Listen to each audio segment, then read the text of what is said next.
Well, this is neither the time nor the place, Jason.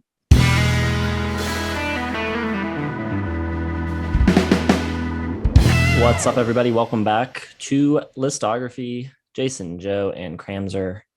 Songs of the Year, 1965. Somewhat significant in the series because this is the same year that we started Albums of the Year in. So now we will start to see the differences between the artists we picked for that and what other artists are able to creep in with individual tracks that we love. I guess that adds another slight layer of interest. The idea of the series was kind of, to get more variety of artists and talk about artists that didn't have like full albums but still had great songs. But these years are tough to get them in because you just got, Beatles, Beach Boys, Bob Dylan are such juggernauts, and it's hard to deny the quality of the songs compared to everything else. But I do have a few other artists making my list. Interested to see what you guys have. Any thoughts before we get into the picks? Yeah, other than the triple Bs you just said, you got the Who, the Stones, and the Kinks right now coming out strong. It's prime time, baby. And it will be interesting to see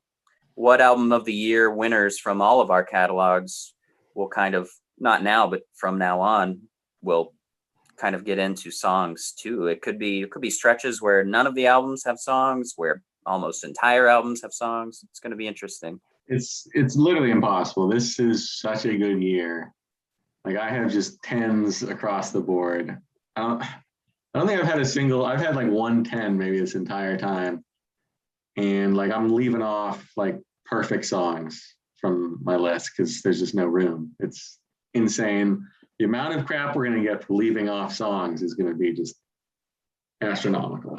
Yeah, I was getting to the point going through the Billboard charts where I was just like, can a song please be bad? I don't have room on my notebook for another song to like put into the competition. All right, so we'll get to it now. Remember, 5 picks that come from the Billboard Hot 100. As long as they charted for 1 week at any point during the year, it's eligible. Then we got 5 more picks that are wild cards. Those can be anything: hits, album cuts, B-sides. One of our lists, we will hold a song back, our favorite of the year, to reveal at the end. And we will also give you our choice for our least favorite track from the top 40 of the year. I'll start off. Let's start with the Billboard, shall we? And the Billboard this year is fine, but when we get into the 70s, it's going to be like, I don't even want to do the Billboard. Like, I just want 10 album cut songs. But for now, we got some good stuff here. I'm going to start with a couple of Rolling Stones songs. I think, was it the last week we talked about how I thought, it was a Overrated Classics video where I said that I Can't Get No Satisfaction was a little overrated in my eye. This was the year for it. I don't have it because I think they got better stuff, including The Last Time, which I love that guitar riff.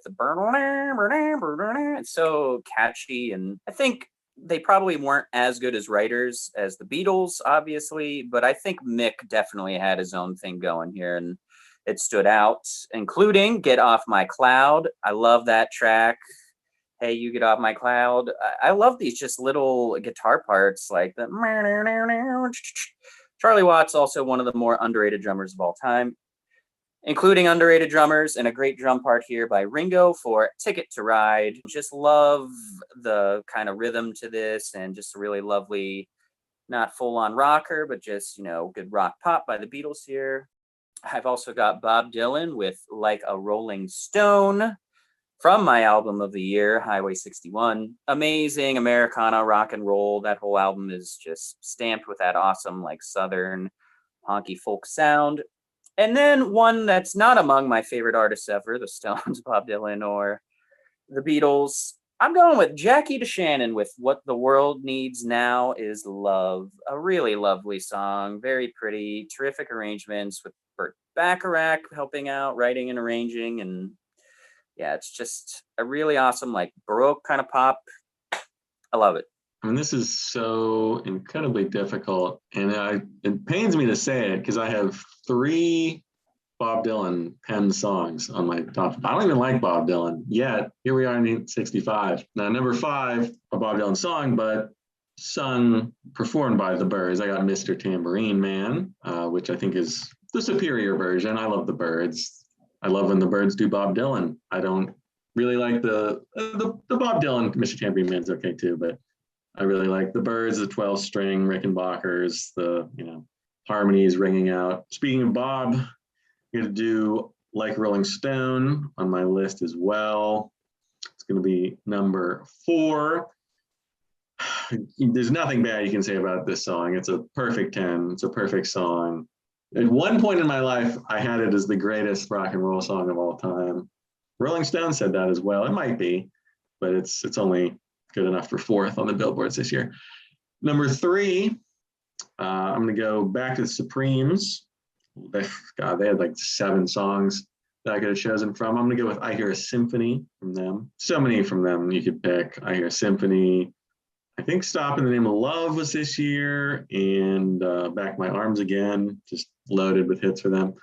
Number 2, I'm going back to Bob, Positively 4th Street, my favorite Bob Dylan song. So mean. I love it. You can see where Steely Dan probably got their whole shtick, just straight from Positively 4th Street. I love it. Got that sweet Al Cooper organ, so that does not hurt at all. Number 1, though, it's going to be Smokey Robinson and the Miracles with Tracks of My Tears. So good. Just an unbelievable song. The falsetto and the vibrato on his falsetto on this track is ridiculous. Pete Townsend wrote Substitute because of the way that Smokey Robinson sung the word substitute on this track. Everybody loves it. Probably the best Smokey Robinson and the Miracles track. So it's an easy number 1, but not really easy because all of those songs I think are perfect 10. So it's like I can't really even differentiate. I'm just saying it for this. Awesome. Too many good songs. Can't believe I had to leave out like the Stones and the Who and all this other stuff. All right. My Billboard list. We'll get a couple Beatles tracks out of the way here. At the top of the list, I've got Help, which I think is a great piece of songwriting from Lennon, sort of the beginning of his more vulnerable songwriting, kind of admitting that he needs some help dealing with the fame that was suddenly thrust upon him. And I think McCartney comes in and caps it off really nicely with the great counter melody. I'm with Cram on Ticket to Ride. It's one of the all-time great drum parts, awesome harmonies, some great tambourine on it. Great song. Then I've got the Beach Boys with Help Me Rhonda, the great Al Jardine-led vocal. 2 different versions came out this year. There's the version on Today. There's also a version on Summer Days and Summer Nights. Slightly different lineup of musicians playing on them. You've got Leon Russell, Hal Blaine, Glenn Campbell on the Today version, but you've got Carol Kay, Barney Kessel, Don Randy on the Summer Days version. Both versions pretty good. I probably prefer the one on Today. The next pick is Here Comes the Night by Them, which I think is an awesome track. I think there's a great juxtaposition between the verse and the chorus. The verses are really kind of bouncy and happy sounding, but then you get the really soulful rock chorus. Jimmy Page plays guitar on the track. It's just great. Love the riff on it too. And then that's it. I'm going to hold back my last one as my song of the year. 4 deep cuts. And I'm going to do a spoiler alert. Of all the artists that I mentioned so far, we're not going to get any new ones, including my winner. Well, the worst song of 65 will be not Dylan, Beatles, or the Stones, or Jackie DeShannon. But I've got In My Life by the Beatles. Really beautiful, kind of like lullaby-esque. While reading about it, learned that it is not actually a harpsichord being played. It's just piano sped up, which is pretty cool. But that whole section is beautiful. I've also got 3 more from Bobby Dylan. I've got Desolation Row, one of the great all-time album closers, just this epic long folk tale. I love it. I've also got Ballad of Thin Man, one of my all-time just like favorite piano sounds on this. It's so like cryptic sounding and can really just like picture the strings inside like this old, or the wire inside this old wooden like piano ringing out. And it's just a really cool kind of dangerous song. Also got by Bob Dylan, Love Minus Zero, a fantastic song from Bringing It All Back Home. one of my favorite lyrical songs of all time. Pretty cool guitar on it too, especially with the little delicate flowery leads coming in. And pretty sure he tunes the sixth string all the way down to a C, which is why it sounds kind of cool and has like a little bit of a, like when you try to learn it on guitar, it's hard to put your finger on why it doesn't sound quite right, but I believe that is the reason why. And some of his best lyrics on this song, I love the "She laughs at the flowers," "Valentine's can't buy her." It's great. Great lyrics all around. Great song, beautiful. Bob Dylan has 4 on my list right now, so pretty cool. Cult of Bob Dylan, very strong. Very strong in this channel in general. Still upset about last week's poll. Get to that a little later. My 4 personal favorites from this year. I'm saving obviously the 5th or 1st, I should say, for our winner's circle. Number 5 is going to be Ain't That Peculiar, Marvin Gaye. Got to get Marvin Gaye on my list. Just a great upbeat song, killer vocals. I think I actually like his earlier vocals better than his later ones. They're a little rawer, a little rougher, not quite as polished. Also on my list, one of my favorite Beach Boys songs, Kiss Me from Today. Just beautiful, the harmonies, the Beach Boysiness of it. I forget where, I think it was in my top 5, I think, on my Beach Boys list. So obviously it's gonna make this list. Number 3, probably my most favorite deep cut from the Beatles, Think for Yourself. I think it's just phenomenal. That guitar line, nothing like it had been played to this point. It's like just really cool and lengthy and like this just killer riff that Harrison busts out and that like really deep, low sound. Always love that one. One of my favorites from Rubber Soul. Number 2, I'm going back to the Beach Boys because I have to, because this was on my top 10 list as well. I got She Knows Me Too Well from Today. I think that was my highest rated from Today. Just a total like warm up for Pet Sounds, that kind of angsty melancholy that Wilson would perfect on Pet Sounds, but he's like right there. And that's only a year away. So, but I'll save my number 1 for later. All right. My wild card picks, I've got 5 for you. Start off with That's How Strong My Love Is by Otis Redding, written by Roosevelt Jameson, originally recorded by O.V. Wright, but Otis owns it. One of his signature songs, just crushes the vocal performance on it. So soulful, just fantastic. Catch the Wind by Donovan. There's 2 versions of this song. The single has a string section on it and kind of like this echoey reverb on it. But the album version is my preferred one, and that's why it's on my wildcard list and not on my Hot 100 list. No echo reverb sound on it. Very present, upfront vocal, plays harmonica instead of the strings on it. Really great.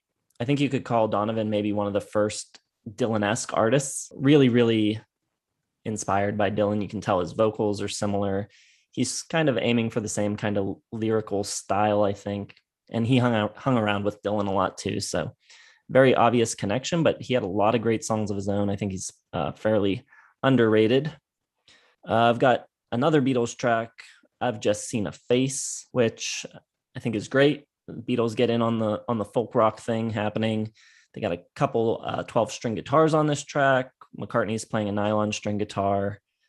It's extremely irresistibly catchy. And it's also one of the earliest Beatles tracks that McCartney would play post-Beatles in the Wings sets. I am with Cram. I've got Love Minus Zero, No Limit. Just a great Bob Dylan song. Really good love song. You could read all day about lyrical interpretations, but I just think it's great. I think everybody that plays on the track has great feel. The whole song just really, really great. My last one, though, I came very close to giving this the win, but I've got Blues Run the Game by Jackson C. Frank, folk singer. This track has been covered by a lot of different people. Simon and Garfunkel, Nick Drake, John Renbourn. I feel like it was a fairly obscure song until the early 2000s, and then it seemed like so many people were covering it. Colin Meloy did it, from the Decemberists. Robin Pecknold has a version. Laura Marling did it. Mark Lanigan, Counting Crows. But it's just a great song. I love the original version. I love most of the covers of it too. I just think it holds up to basically any interpretation because it's a really well written, great song. Never even heard of it. Time for our least favorite top 40 song. I felt like this was a little bit harder this year, but I don't know if it was harder. There weren't as many bad songs, no doubt. This is the best year, like we were talking about, a percentage of quality. But to me, the fact that Wooly Bully was number one at one point with all of this great stuff, that's got to be my pick. It's a pretty annoying song. I have never, admittedly, not paid too much attention to the lyrics, but what I have heard, I have no idea what the hell this song is about. It's just too frantic and crazy and just weird sounding, and it just doesn't compare to any of the other songs that could have possibly got to number one. And as usual, I'm picking songs that get stuck in my head and I don't want them in, and Wooly Bully is now, I hate that, watch it now, watch it. It's just, the tomfoolery does not entertain me whatsoever. I like that song. I don't love it. It's weird that it was number one for the whole year in 1965. For all the songs we've listed, Wooly Bully, number one. I got one that went to number one. It's not quite as catchy or as an earworm as Wooly Bully. I got Mrs. Brown, You've Got a Lovely Daughter, Herman's Hermits. I just think it's lyrically dumb. I don't like Herman's Hermits much at all. I don't think that, or I'm King Henry VIII, I Am, is a very good song. I think they pale in comparison to their contemporaries, and it was tough. It's not, I don't hate this song like I hate Splish Splash or whatever the other ones that we kind of ranked as the worst songs. But as far as like number one songs, I think this is pretty lame. Herman's Hermits rule. I love all of their songs. My selection for the worst track from the top 40 in 65 comes from the Kingsmen, the song Jolly Green Giant. Just a really dumb concept for a song. And I guess it could have been an okay song, just like fairly generic, but I guess reasonably catchy. But I just cannot stand the spoken words that like come in over top of the verse where he's just saying the names of vegetables. And it doesn't fit melodically or rhythmically at all.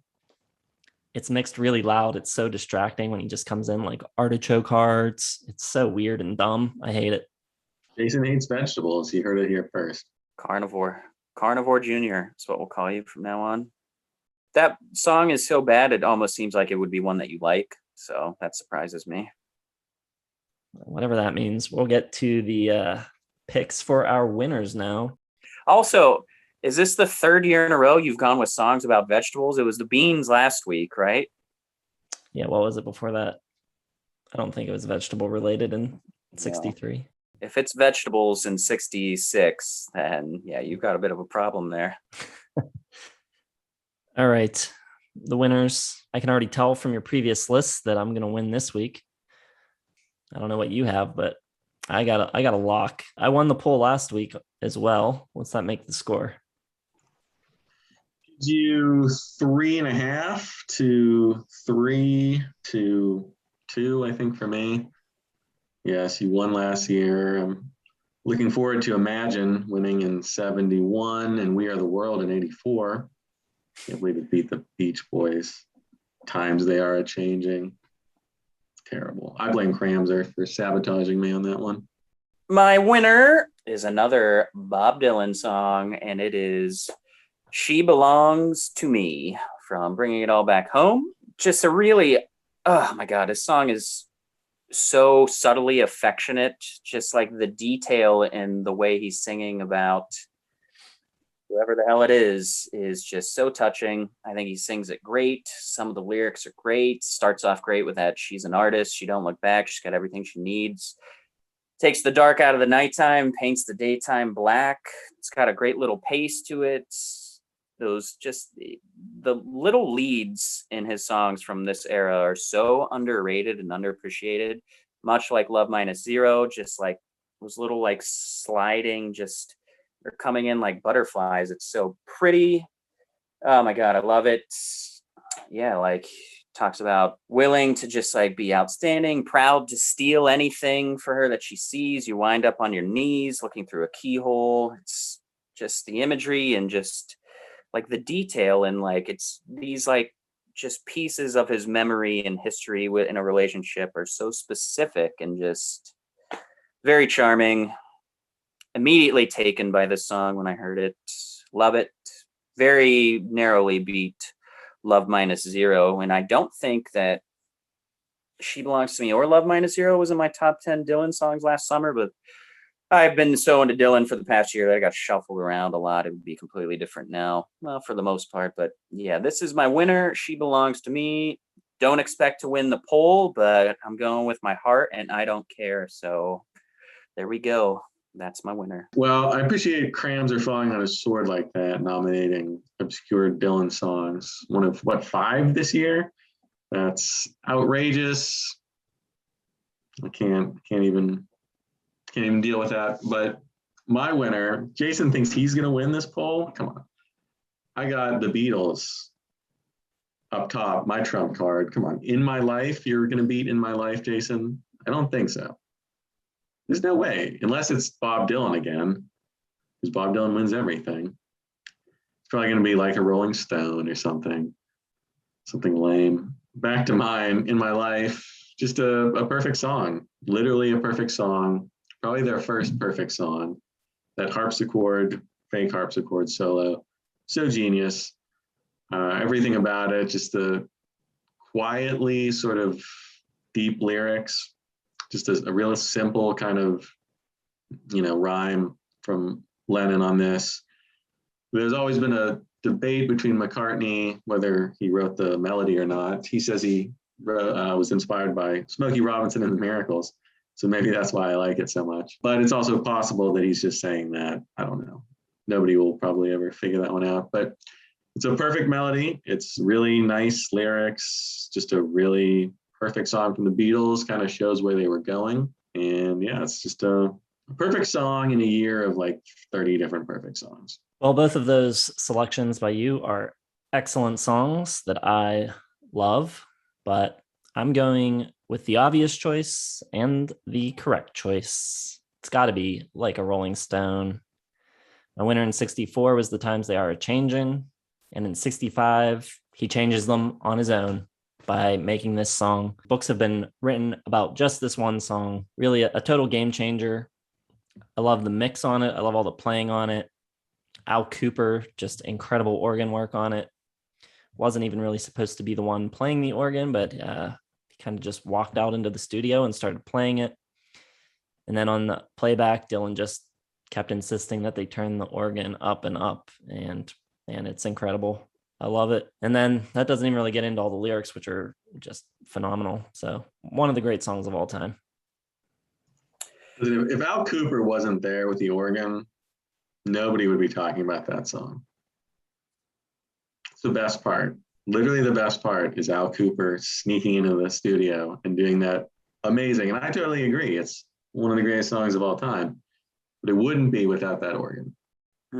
Yeah, I may not get a vote this year, even though my song is the best.